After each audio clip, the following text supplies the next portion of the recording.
আগামী বুধবার পরবর্তী কর্মসূচি চূড়ান্ত করতে বৈঠকে বসছে ককরোচ জনতা পার্টি সিজেপি।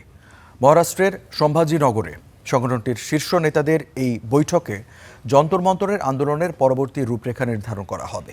একই সঙ্গে নিটের পাশাপাশি দেশের বিভিন্ন পরীক্ষায় প্রশ্ন ফাঁসের অভিযোগ নিয়েও নতুন কর্মসূচি ঘোষণা হতে পারে বলে ধারণা করা হচ্ছে।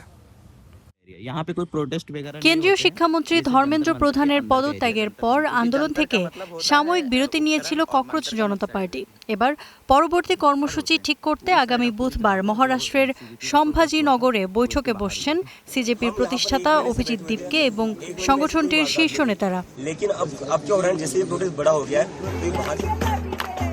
যন্তর মন্তরে আন্দোলন প্রত্যাহারের সময়ই অভিজিৎ দীপকে জানিয়েছিলেন খুব শিগগিরই নতুন কর্মসূচি ঘোষণা করা হবে। সেই ঘোষণার রূপরেখাই চূড়ান্ত হতে পারে বুধবারের বৈঠকে।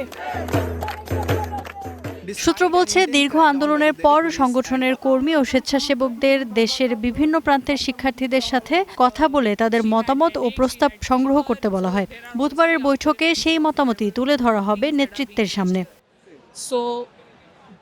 এদিকে শুধু নিট নয়, দেশের বিভিন্ন রাজ্যেও নতুন করে উঠছে প্রশ্ন ফাঁসের অভিযোগ। বিশেষ করে পাঞ্জাবে প্রশ্ন ফাঁসের অভিযোগ থাকলেও সেই ইস্যুতে সংগঠনটির নীরবতা নিয়ে সমালোচনা শুরু হয়েছে। যদিও অভিজিৎ দীপকের দাবি, পাঞ্জাবের ঘটনাও তাদের নজরে রয়েছে এবং বিষয়টি নিয়েও তারা অবস্থান নেবে।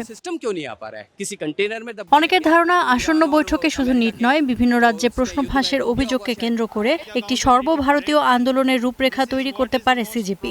ফলে যন্তর মন্তরের আন্দোলন আপাতত স্থিমিত হলেও সংগঠনটির পরবর্তী পদক্ষেপ কি হয় সেদিকে এখন নজর শিক্ষার্থী ও রাজনৈতিক মহলের। Iffat Ira, star news.